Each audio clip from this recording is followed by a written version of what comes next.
Good day, students, and to our instructor, Dr. John Alcia. Today, we will be talking about selecting non-digital or conventional resources and instructional materials. But before that, let's have first our intended learning outcomes. At the end of this learning episode, learners must be able to show skills in the selection, development, and use of the variety of teaching and learning resources to address learning goals. Show skills in the positive use of non-digital or conventional resources and materials for student engagement in teaching and learning.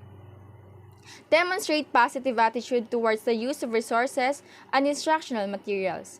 Use professional reflection and learning to improve practice. But before that, I want you to look at objects near you. What are those? Have you experienced using those during classes at school? How? Are those objects useful in your learning? In what ways? Later on, we'll understand why teachers need to be competent in selecting and developing resources and materials that are not ICT-based even when technology-based educational materials abound, and why teachers should know how to be resourceful in tapping non-digital or conventional resources and materials available in the area and situation. So first, what does instructional materials mean? Instructional materials are supplementary materials which help the teacher to make his or her presentation concrete, effective, interesting, meaningful, and inspiring. Instructional materials make learning more interesting, practical, realistic, and appealing. They also enable both the teachers and students to participate actively and effectively in lesson sessions. So, learning materials is a very essential tool in learning every subject in the school curriculum. They allow students to interact with words, symbols, and ideas in ways that develop their abilities in reading, listening, solving, viewing, thinking, speaking, and writing. Next is the roles of instructional materials. Instructional materials promote meaningful communication and effective learning, ensure better retention, help to overcome the limited classroom by making the inaccessible accessible, provide common upon which learning can be developed, and encourage participation. Overall, the role of instructional materials is to help the teacher overcome physical differences in presenting subject matter and using instructional materials during teaching and learning, relieves boredom, and adds interest to every learner. Here's the factors to consider in developing instructional materials. Develop a storyboard and working outline based on the subject goals and objectives. Identify existing institutional resources including materials and teacher capability. The teacher may research off-the-shelf materials that have been developed by others to determine if their approach could be useful. Explore the possibility by adapting concepts of other teachers without infringing on anyone's copy-protected design. Modify existing materials based on the objectives of the lesson.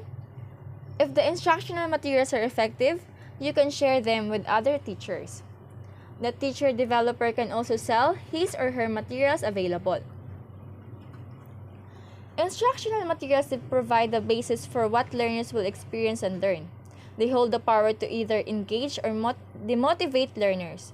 Therefore, instructional materials must be carefully planned, selected, organized, refined, and used. When evaluating instructional materials, teachers should consider the extent to which each is interesting, approachable, and engaging.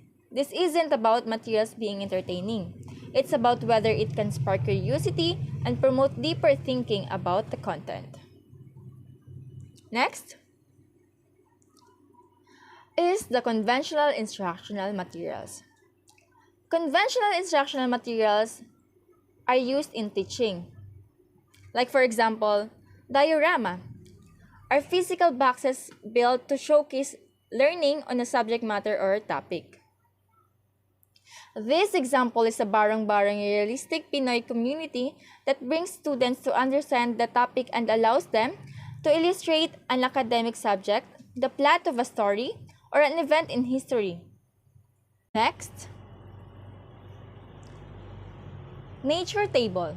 A table on which items collected from nature, such as seeds, rocks, birds, nests, etc., are displayed in order to teach children about the natural world.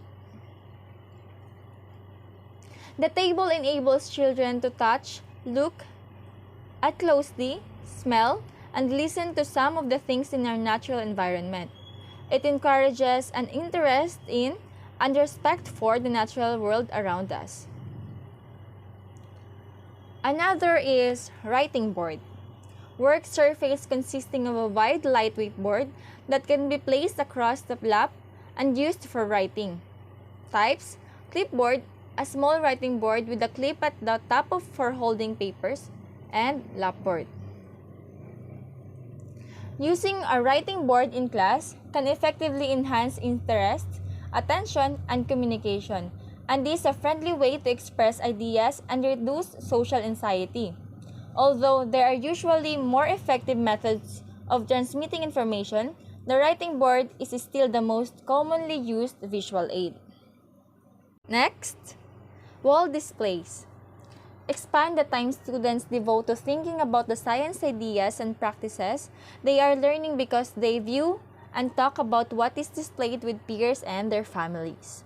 Displaying items on the classroom wall is a well-known, tried and tested educational method. A wall display is a collection of many different types of items and materials put up on a wall to make an interesting and informative display. Lastly, the rope and pole display board. This board consists of two parallel horizontal poles tied loosely together with rope. This kind of display board is invaluable where there are few solid walls for displaying information.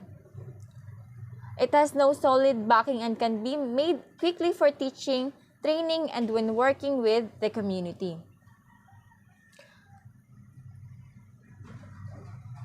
The importance of conventional learning materials is to make lessons interesting, learning easy, and enable teachers to easily express concepts.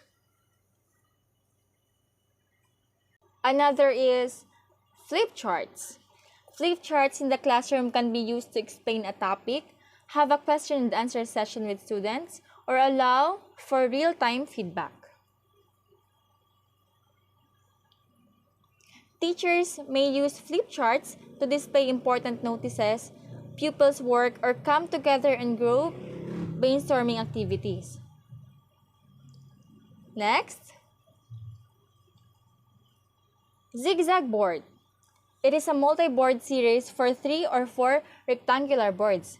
They are joined together along the sides by hinges so that they can be easily folded up and carried. Each board can be of a different type, for example, a whiteboard, a chalkboard, and a funnel board, and so on. So now, let's proceed to the guidelines when designing conventional instructional materials. First, unity. Use only one idea for each visual aid and include a headline. Next, simplicity. Make ideas and relationships simple and easy to recall. Thirdly, legibility. Make letters big and readable for all in the audience. Next, consistency. Use the same type of style and art style. Another is clarity. Avoid type that is too small to read. Avoid all caps. Lastly, quality. Make it neat and professional and remember to proofread.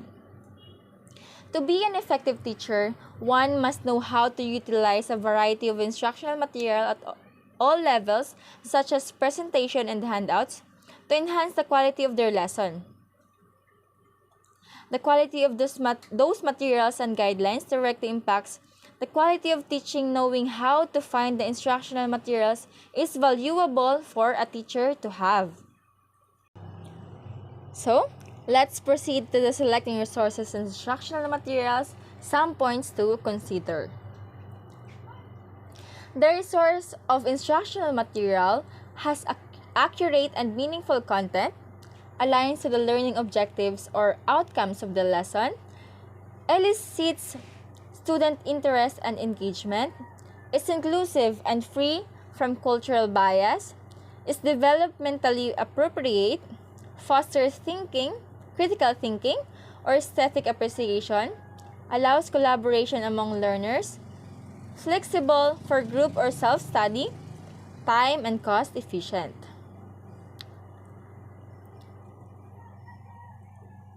The proper use of instructional materials, or IM. Prepare yourself.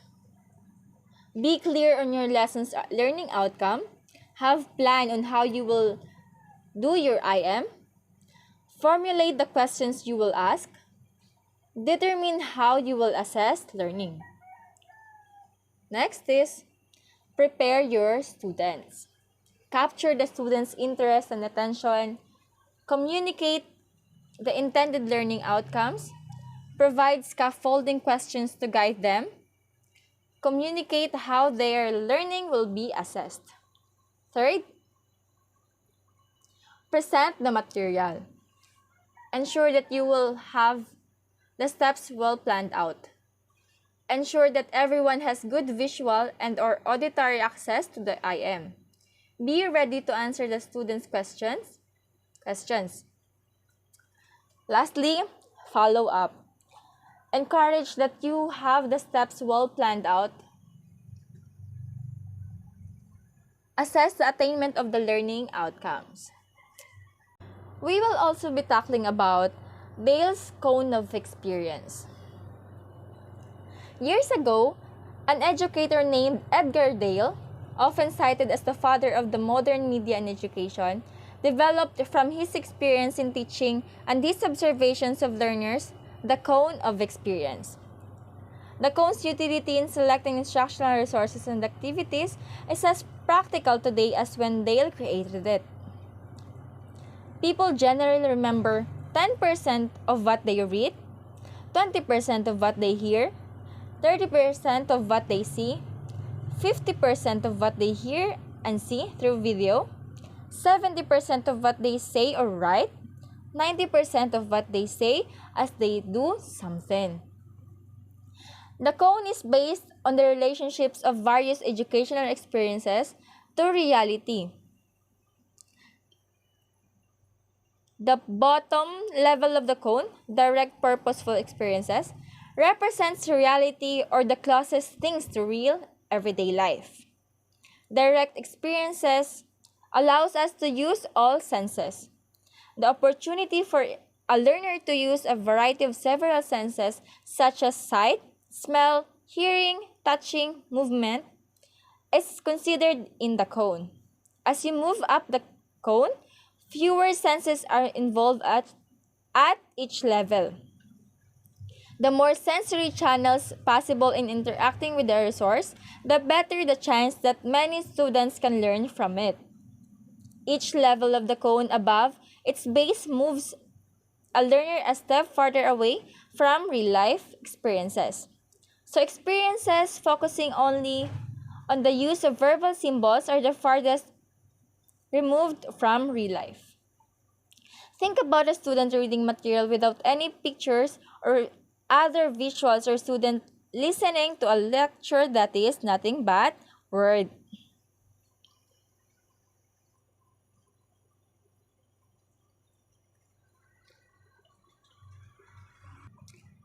And that is the end of our discussion.